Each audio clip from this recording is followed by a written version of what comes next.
Seja muito bem-vindo à nossa escola bíblica online. Nós adotamos a revista Compromisso, esta que se encontra em minhas mãos, que é da Convicção Editora. Nós estamos na lição de número 7, quando fala sobre a igreja se institucionaliza. Já fizemos um vídeo sobre a conversão dos gentios, e é o primeiro tópico. Vamos, neste vídeo, avançar falando sobre o Concílio de Jerusalém. Eu pretendo fazer outros vídeos, talvez mais um vídeo, encerrando de uma forma, digamos assim, detalhada, com mais explicações, e ainda assim eu vou depois disponibilizar um vídeo com a projeção do conteúdo da revista, aí que eu vou tecer comentários sobre este teor aqui. Mas a princípio, eu estou fazendo um vídeo de uma forma partida, isto é, em parte, para poder contribuir com você, que é o professor da Escola Bíblica Dominical, logo no início da semana. Fiz isto ontem, segunda-feira, estou fazendo hoje, terça-feira, para que domingo você já tenha um material substancial, além do que você precisa, meus irmãos, fazer a leitura bíblica. Mais importante do que ler a revista, sem dúvida alguma, é ler a palavra de Deus e entender. Nós vamos fazer a projeção do texto. Observe que está tanto no grego, koiné, quanto na língua portuguesa. E a partir daqui, do texto bíblico, vamos fazer a leitura e alguns comentários. Diz assim a palavra de Deus. Então alguns que tinham descido da Judéia ensinavam assim os irmãos: se não vos circundardes conforme o uso de Moisés, não podeis salvar-vos. Eu tenho aqui algumas anotações, alguns materiais para compartilhar com os irmãos que, porventura, estejam desprovidos de recursos literários, como comentários, livros de estudos, etc. e tal, mas o objetivo, como eu disse, é auxiliar. Eu me coloco como um suporte para aquele professor de escola bíblica dominical. Quando a gente observa do capítulo 15, do 1 até o 35, vamos tratar sobre o Concílio de Jerusalém. O que ocorreu? O sucesso evangelístico de Paulo suscitou questões a respeito da circuncisão desses gentios. Lucas registrou a decisão desse primeiro concílio para servir de instrução à igreja, caso a controvérsia aparecesse novamente. E quando a gente se depara com esse primeiro versículo, e eu estou aqui aproveitando, tomando meu cafezinho logo pela manhã, seria uma espécie de café teológico. O que que nos diz o verso 1, conforme já foi lido? Nós sabemos que há notícias de Paulo, isso considerando o texto e contexto, tá ok? A notícia de Paulo e Barnabé sobre o contato com os gentios nessa primeira viagem missionária. E pode ter chegado justamente essa notícia à Judéia e aquela região de Jerusalém por meio de João Marcos, após ter retomado, né? Porque ele volta para casa, é o que a gente observa lá no capítulo 13, versículo 13.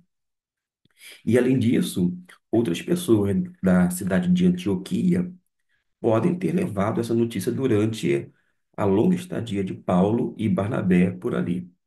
De qualquer modo, essas informações causaram receios nos cristãos judeus, pois eles temiam que a sua herança judaica estivesse sendo ameaçada. E por isso, raciocinaram que os cristãos gentios deveriam ser convertidos ao judaísmo por meio da circuncisão. Porém, Paulo afirmou que forçar os gentios a circuncisão poderia levá-los a pensar que a salvação poderia ser merecida. E para que evitasse isto, Paulo precisou se opor aos judaizantes para que estes não impedissem a propagação do evangelho entre os gentios. Vale a pena você já fazer a leitura dos versículos seguintes que eu estou projetando, porque sempre tem algo a nos ajudar. Com estas observações, a gente pode começar a tecer alguns comentários, porque lá no versículo de número 6, note o que diz aqui: congregaram-se, pois, os apóstolos e os anciãos para considerar este assunto. Quando menciona anciãos, são as pessoas idosas, sim, mas que esse termo anciãos é aplicado aqui como um título de uma função ministerial. Nós temos aqui no grego, para nos auxiliar, eu vou mostrar para vocês aqui, apóstolos, apóstoloi, uma referência ao grupo de apóstolos. E na sequência, nós temos anciãos. Aqui ocorreu nesta versão uma tradução.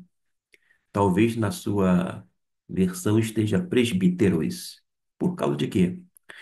Porque presbiteroi, que está na forma plural, significa anciãos.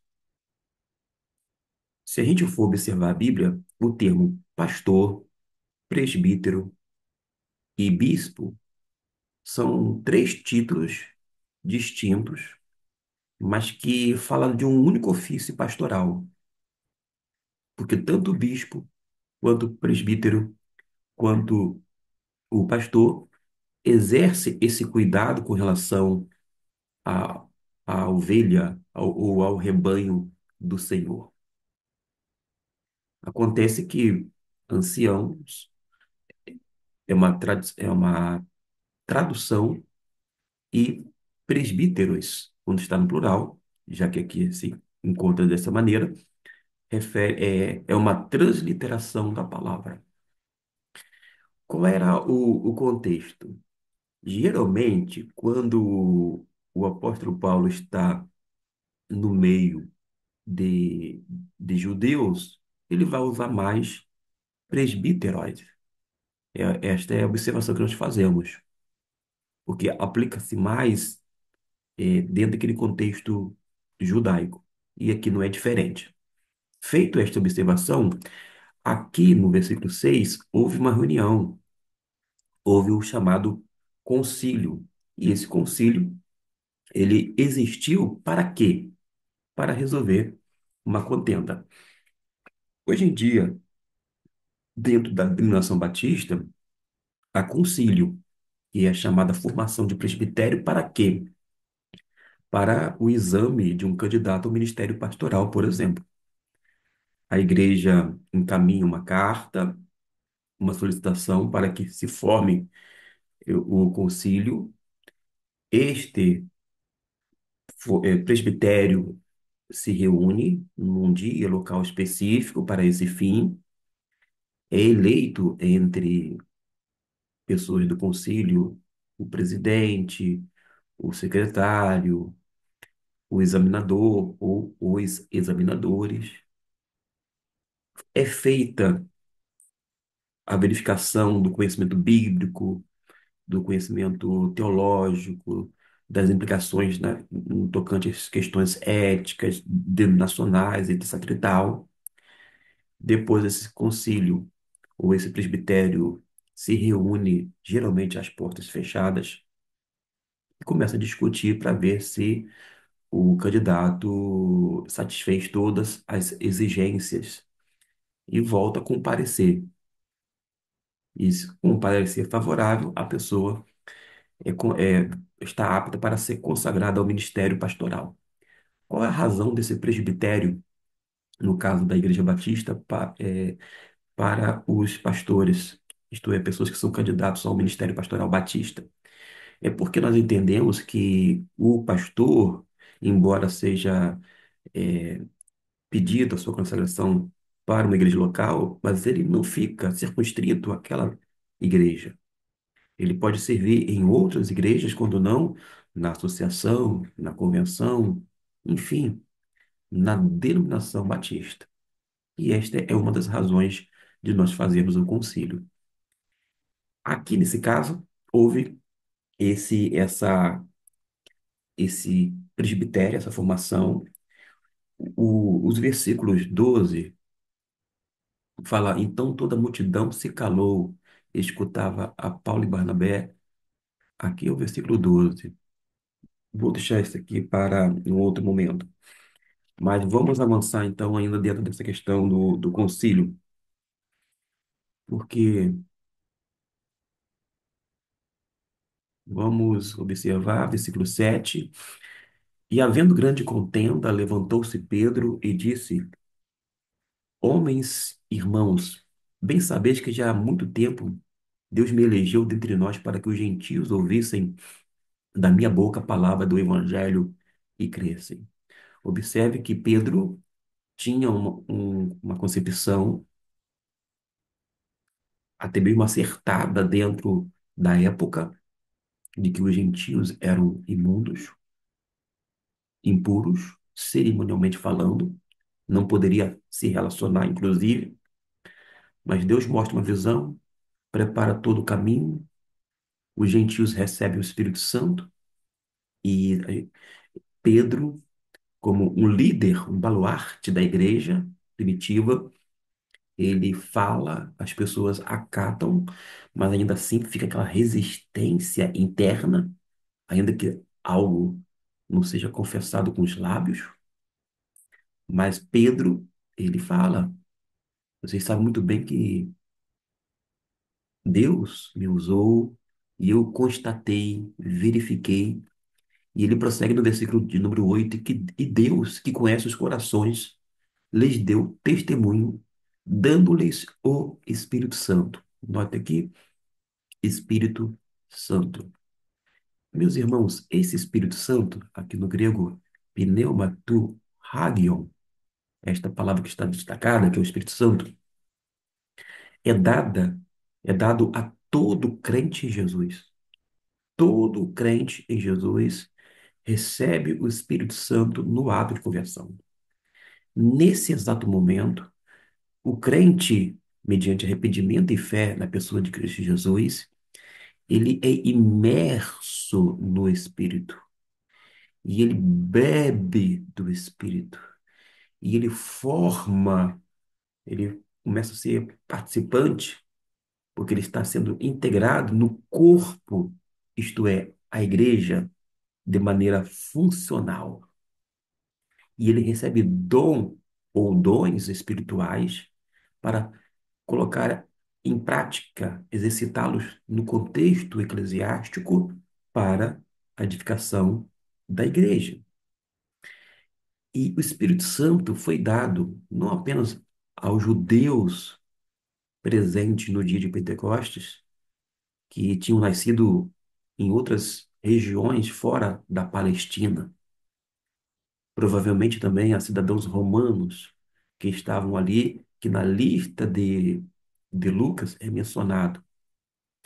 Mas depois, pessoas como o eunuco, que era uma espécie de prosélito, ele também aceita Cristo Jesus como Senhor e Salvador, confessa-o como Deus dele, Senhor de todos.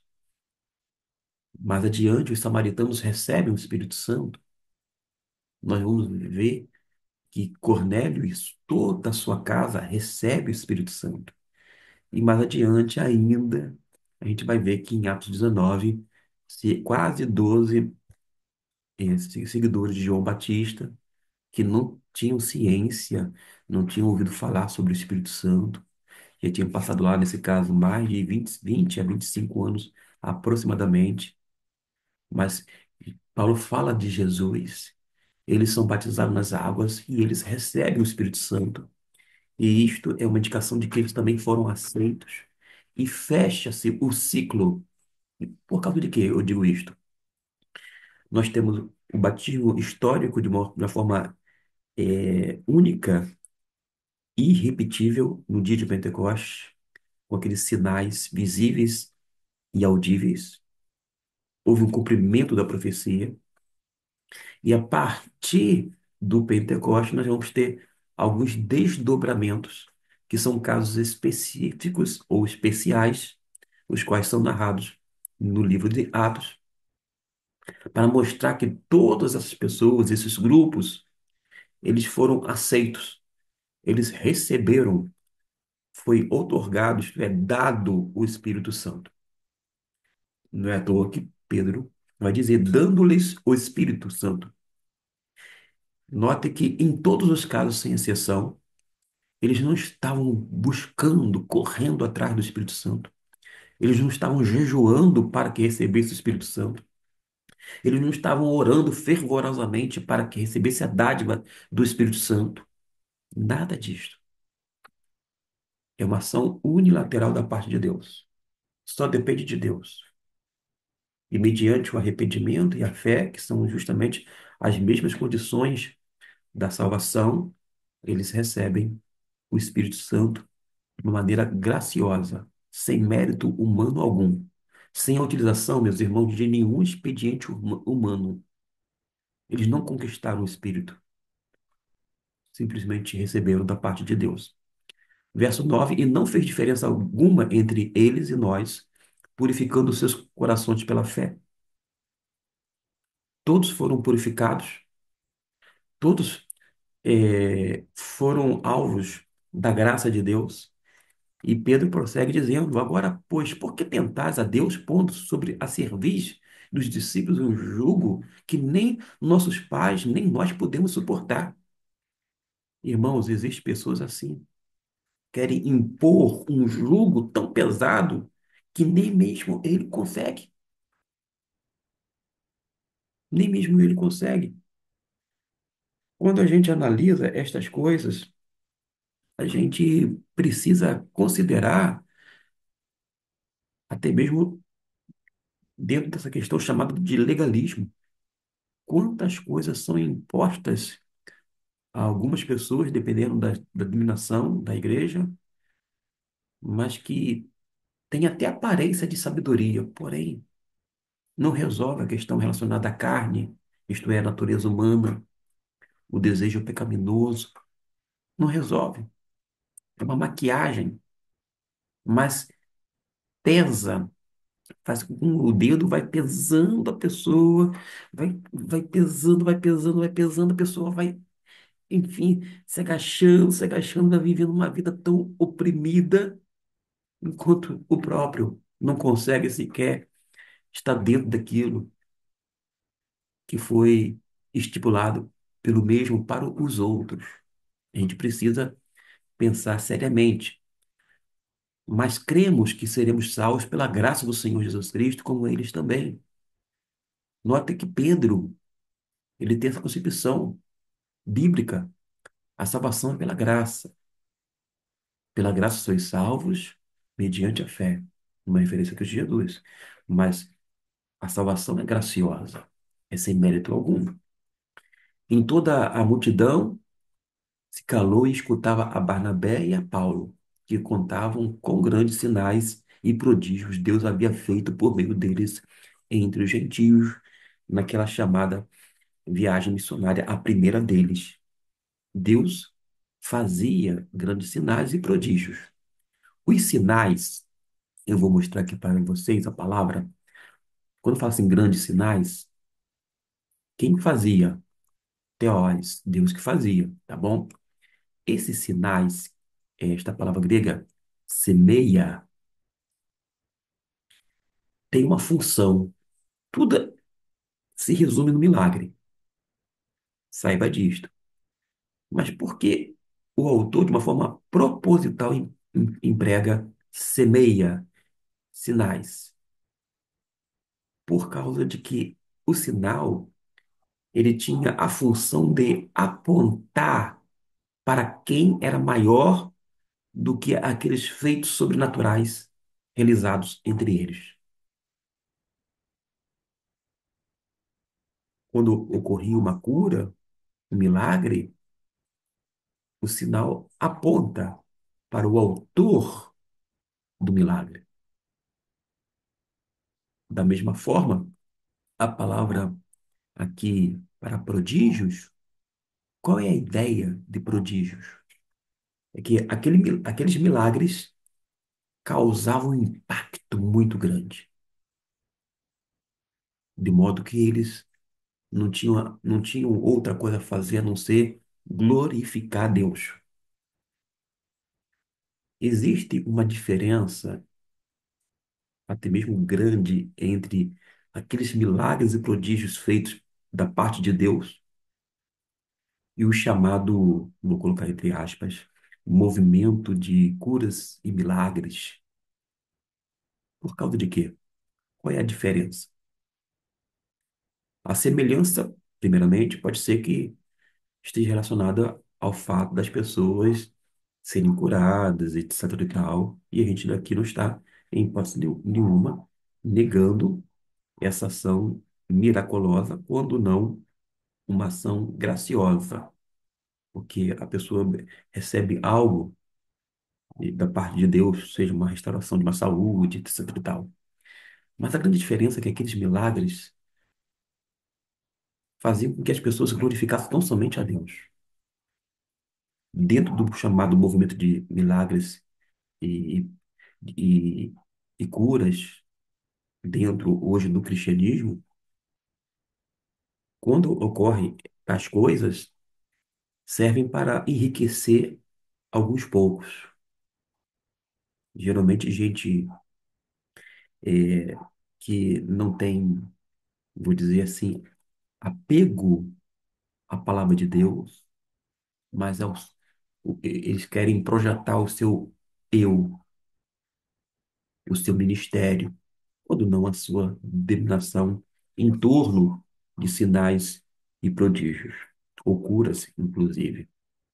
As pessoas vão se enriquecendo às custas, as pessoas vão glorificando mais ministérios, endeusando líderes tidos como gurus religiosos, ao invés de apontar sempre para Deus. Glória a Deus, graças a Deus, foi Deus que fez, não foi o homem. As pessoas aproveitam e acaba ensinando algo que vai adulterar a palavra de Deus, deturpar a mesma, quando não afastar as pessoas da Bíblia Sagrada. Ao invés das pessoas serem orientadas por tais líderes para se aproximar da Bíblia, são conduzidos para fora da Bíblia, através de revelações, visões, profecias, etc. e tal. Tudo isto que não está na Bíblia e que não compõe, né, esse acervo bíblico, teológico, conforme está devidamente registrado em sua palavra. Mas tem mais coisas. As pessoas começam, dentro desses chamados movimentos de curas e milagres, a usar uma espécie de barganha. É um toma lá da cá. Você oferta, faz uma oferta específica aqui, para que Deus venha lhe abençoar. E pela fé da pessoa em Deus, e mediante a misericórdia de Deus, Deus concede a graça. Mas não tem nada a ver com aquele negócio que é estipulado, tipo, você dá tanto e você recebe algo da parte de Deus. Esse tipo de barganha é inconcebível à luz da Bíblia. A gente não vê nenhum momento quando os apóstolos, o próprio Filipe, que não era apóstolo, mas era um diácono, quando as pessoas eram instrumentos de Deus para a realização de sinais e prodígios, eles não faziam campanha, eles não tinham dia e hora marcada para que as pessoas fossem curadas, recebessem isto ou aquilo outro, mas mediante dinheiro. Essa comercialização da fé, essa exploração é algo deplorável, irmãos. E não existe na Bíblia. Esta é a grande verdade. A gente não pode aceitar que o homem venha dizer, venha na igreja X, porque fulano de tal vai estar aqui. E ele vai orar para que você venha receber a cura. Um dia, hora marcada, como se ele que estivesse manipulando o Espírito Santo, porque o Espírito Santo teria que realizar aqueles sinais, aqueles milagres naquele exato momento, mas desde que a pessoa trouxesse uma oferta. E alguns chegam ao absurdo, ao cúmulo do absurdo, de dizer que é uma oferta. Mas a oferta é algo voluntário. Lembra daquela viúva pobre que deu tudo aquilo que tinha? Tá lembrado, correto? Mas algumas pessoas ficam estipulando. E quando há uma estipulação, já não é mais oferta. Venham aqui, vamos dar uma oferta de R$ 1.000. Que absurdo. Ainda que estipulasse uma oferta de R$ 1, já é absurdo. Porque a oferta não pode ser estipulada. O valor não se estipula. Oferta é oferta.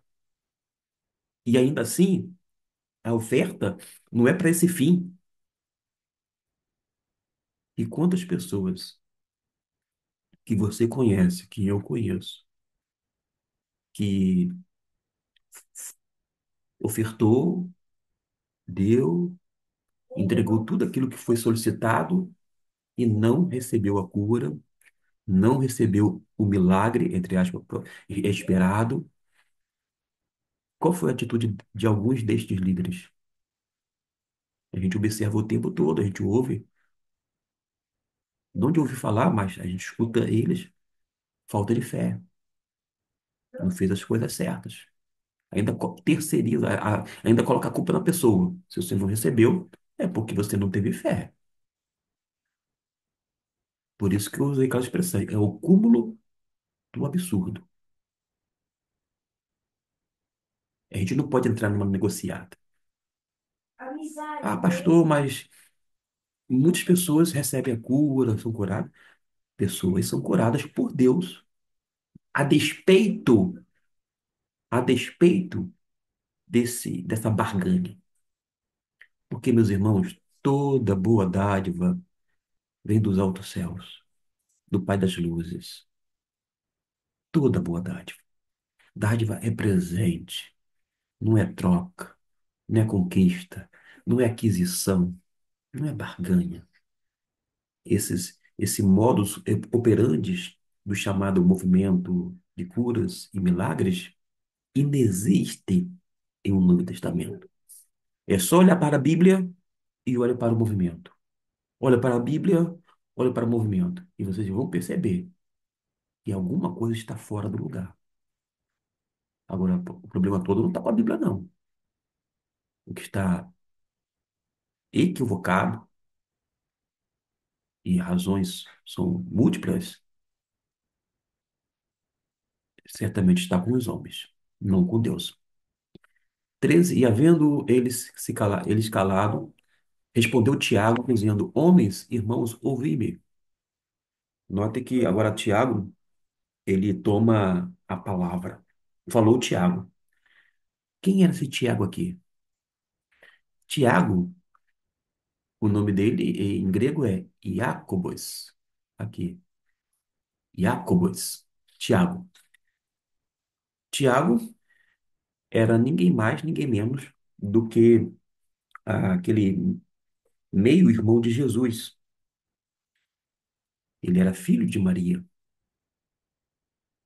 irmão de Jesus por parte de sua mãe. No caso, Tiago era filho de Maria e José. E a gente sabe que Jesus foi gerado pelo Espírito Santo. Maria, apenas em seu ventre, recebeu aquele fruto, aquilo que foi gerado pelo Espírito, mas nós sabemos que não teve aquela conjunção humana, o que é que ocorre nos demais casos. Mas ele vai se levantar, primeiro porque ele tinha se tornado um líder que a gente pode chamar de proeminente na igreja de Jerusalém. A gente tem essa observação, e porque lá no capítulo 2 e versículo 9 de Gálatas vai nos deixar claro isto que eu estou afirmando aqui. Vale a pena você ler. Marca aí, Gálatas 2 versículo 9 a respeito de Tiago. E Tiago acrescentou um terceiro argumento, dizendo que os cristãos gentios não deveriam ser sobrecarregados com a observância da lei da circuncisão. Tipo, se eles, como judeus, tinham ainda aquela prática judaica, tudo bem. Mas impor isto sobre os outros é sobrecarregá-los. Ainda mais porque eles não são gentios. Digo, porque eles são gentios, não são judeus. É que nem hoje. A pessoa se converte, ela usa alguns trajes típicos judaicos, da sua cultura, da sua terra, quer morando no Brasil. Respeito. Pode ser até mesmo um judeu chamado messiânico. Os judeus que acreditam em Jesus, por exemplo. Perfeito. Agora, quando um brasileiro ele vai usar elementos de uma outra cultura, no caso, a cultura judaica, para tentar parecer, sobrepor sobre as pessoas e dando significados que não têm nenhuma relação, aí já é outra história. Mas a gente observa aqui que ele vai argumentar. Lá no versículo 19, eu vou dar um salto aqui, olha só o que ele vai falar. Por isso julgo que não se deve perturbar aqueles dentre os gentios que se convertem a Deus. Tiago, ele encontrou, na verdade, basta ler o contexto, justamente os versículos que eu pulei, ele encontrou apoio nas Escrituras e nos depoimentos de Simão Pedro, de Barnabé, de Paulo, de que Deus desejava que os gentios ficassem livres das cerimônias, práticas e exigências dos judaizantes. E qual foi a proposta dele? Com muito tato, que judeus e gentios praticassem a moderação. Isto é, os cristãos judeus,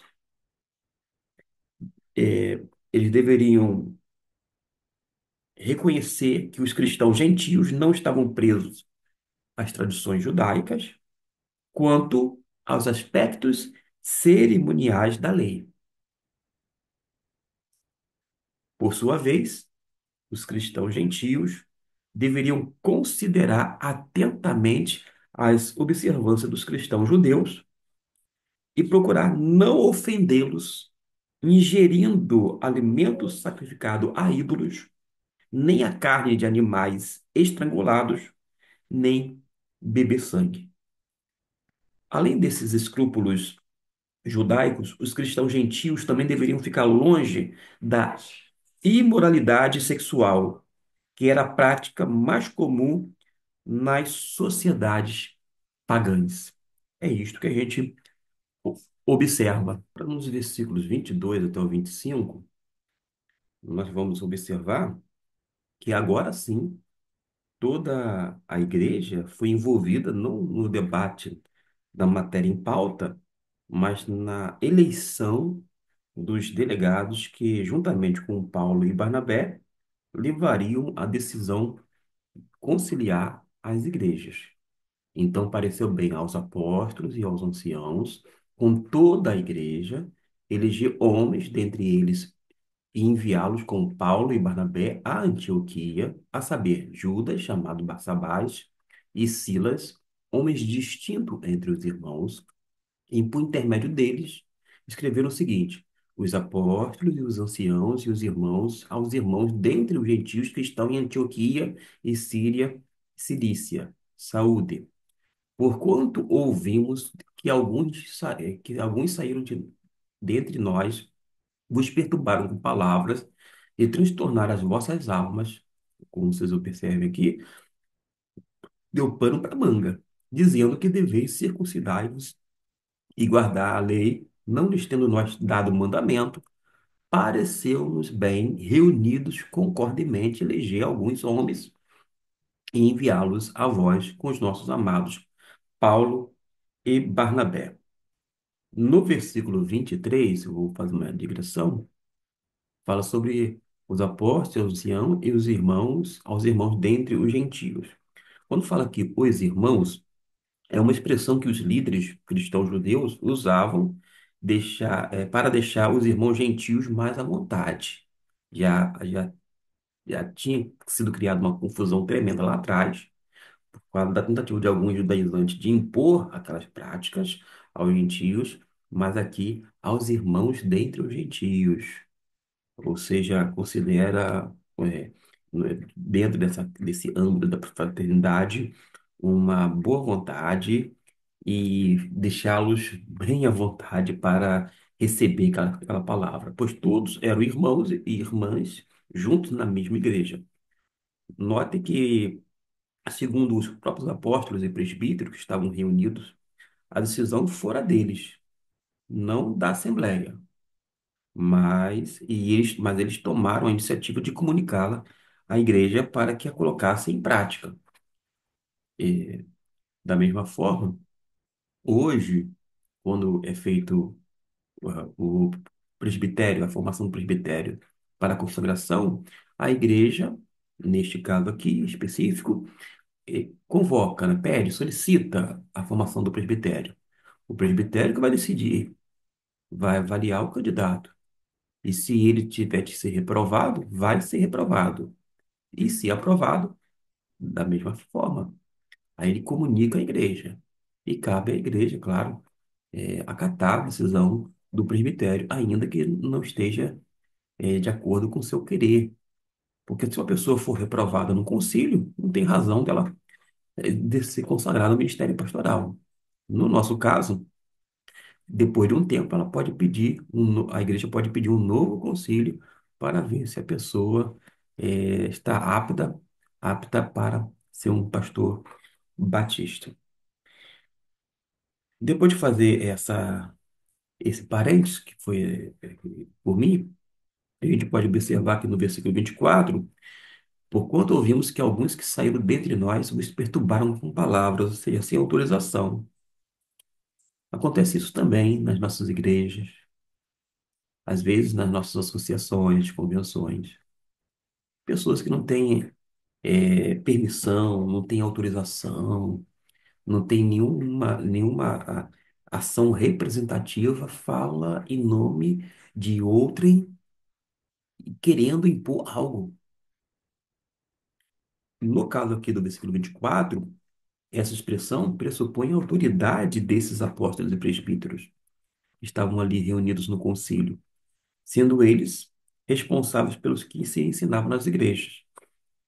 Acontece que às vezes tem membros de igrejas, inclusive batistas, que querem impor suas doutrinas, suas concepções, os seus achismos a respeito das questões bíblicas e teológicas. Mas a gente tem que entender que na igreja local, a igreja vai acatar a orientação do seu pastor. Agora, se o seu pastor não está tendo uma visão bíblica, teológica, coerente, inclusive, com a declaração doutrinária da Convenção Batista Brasileira, aí há expediente, primeiro para chamar a atenção, no bom sentido, o pastor sobre a responsabilidade de ser fiel à declaração doutrinária da Convenção Batista Brasileira, porque é um documento que ele assina no ato da consagração, ou até mesmo a igreja que convida, numa ocasião, pode exonerar o pastor, se assim desejar. Mas são questões que podem ser trabalhadas sem nenhum prejuízo. Mas na igreja local, quem ensina são os pastores. Quando eu falo são os pastores, não estou falando que pessoas com dom de ensino não podem lecionar na IBD, meus irmãos, não é isto. Mas são doutrinas. Da mesma forma, na nossa declaração doutrinária da Convenção Batista Brasileira, fala que a eleição é em Cristo Jesus e que considera o chamado livre-arbítrio. Deus, sabendo de antemão, todas as pessoas que livremente aceitariam a Jesus e receberiam, por sua vez, o dom do Espírito Santo, mediante arrependimento e fé, a estes os elegeu, predestinou, santificou, justificou e glorificou. E temos na nossa declaração o que eu chamo de uma posição intermediária. Fica aqui, ó, uma posição intermediária. Por causa de quê? Nós temos, às vezes, dois pontos de vistas dentro da questão teológica e acadêmica, dos livros principalmente, do chamado calvinismo e arminianismo, como se fosse dois extremos. E quando eu falo que a nossa posição é intermediária, é porque fica aqui.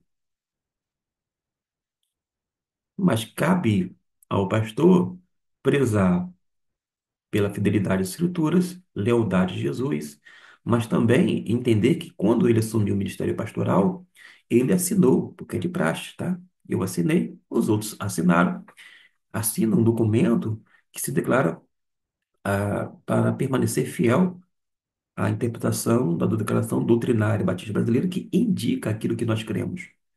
E se ele tiver uma concepção diferente e uma convicção plena de que ele até então estava equivocado, mas agora deseja fazer uma reforma, uma mudança, que ele peça exoneração, que ele então comece o ministério, pô, do zero, e não promova coisas que não são dos ditames batistas no seio da igreja e tampouco cause dano ao corpo de Cristo.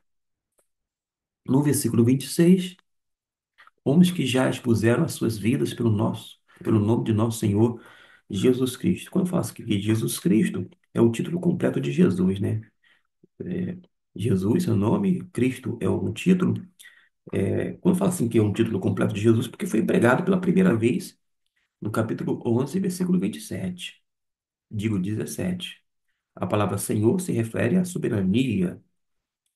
Jesus significa Salvador, do hebraico, que significa o Senhor salva. E Cristo significa Messias, o ungido do Senhor. Mas note aqui, ó, Senhor Jesus Cristo. No grego, tu Kyrio Remon Jesus Christou. Agora, no versículo de número 28, que fala, na verdade, apareceu bem ao Espírito e a nós não nos impor mais encargo algum, senão estas coisas necessárias. Pareceu bem ao Espírito Santo, vou ter que deixar aqui destacado, e a nós. Como todos eram pessoas cheias do Espírito Santo, reconheceram a orientação do Espírito em relação ao debate e a decisão que seria tomada.